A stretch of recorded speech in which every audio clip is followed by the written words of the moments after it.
ओम नमो भगवते वासुदेवाय। जय श्री कृष्णा, राधे राधे। आप सबका प्रभु शरण 78 में बहुत बहुत स्वागत है।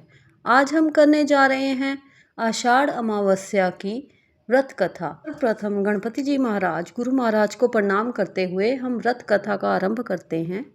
एक समय की बात है, एक ब्राह्मण अपनी पत्नी के साथ रहता था।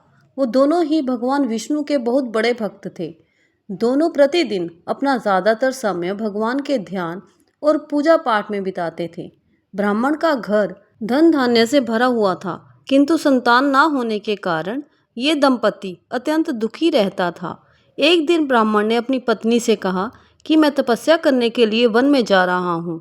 इसके बाद वह भगवान पर भरोसा और संतान की कामना लेकर वन में तपस्या करने के लिए चला गया।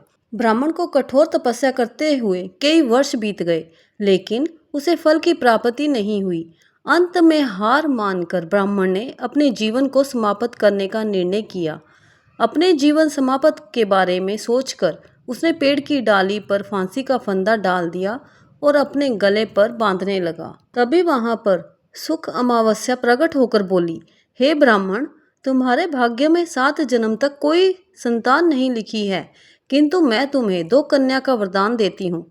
तुम अपनी एक कन्या का नाम अमावस्या रखना और दूसरी का नाम पूनम रख देना। तुम अपनी स्त्री से कहना कि वह 1 वर्ष तक सुख अमावस्या का व्रत रखे और अमावस्या के दिन 1 कटोरी चावल भरकर उस पर दक्षिणा रखकर दान कर दे। सुख अमावस्या की बातें सुनकर ब्राह्मण घर आया और ये पूरा वृत्तांत अपनी पत्नी को सुनाया। सुख अमावस्या के आदेश अनुसार ब्राह्मणी ने व्रत रखना आरंभ कर दिया। कुछ दिनों बाद ब्राह्मण के घर 2 कन्याओं ने जन्म लिया, जिसमें से एक कन्या का नाम अमावस्या और दूसरी का नाम पूनम रखा गया। जब ब्राह्मण की दोनों बेटियां बड़ी हुई तो ब्राह्मण ने उनका विवाह कर दिया। बड़ी बहन अमावस्या धार्मिक प्रवृत्ति की थी। वह काफ़ी समय भगवान की पूजा और धर्म कर्म में व्यतीत करती थी। इसके विपरीत पूनम भगवान को बिल्कुल भी नहीं मानती थी।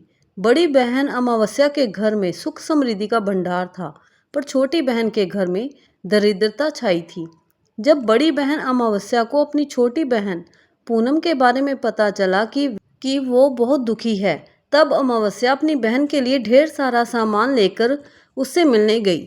छोटी बहन के घर पहुंचकर अमावस्या ने उसे 1 वर्ष तक सुख अमावस्या का व्रत करने की सलाह दी।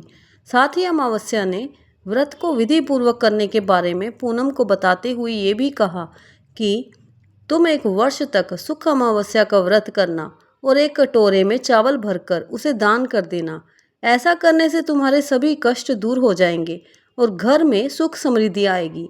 पूनम ने अपनी बहन की बात को मानते हुए बिल्कुल ऐसा ही किया, जिसके बाद 1 साल के भीतर पूनम का घर धन धान्य से भर गया और उसके घर एक बेटे ने जन्म लिया। इस प्रकार आषाढ़ अमावस्या की ये पुण्यदायी व्रत कथा यहीं पूर्ण होती है।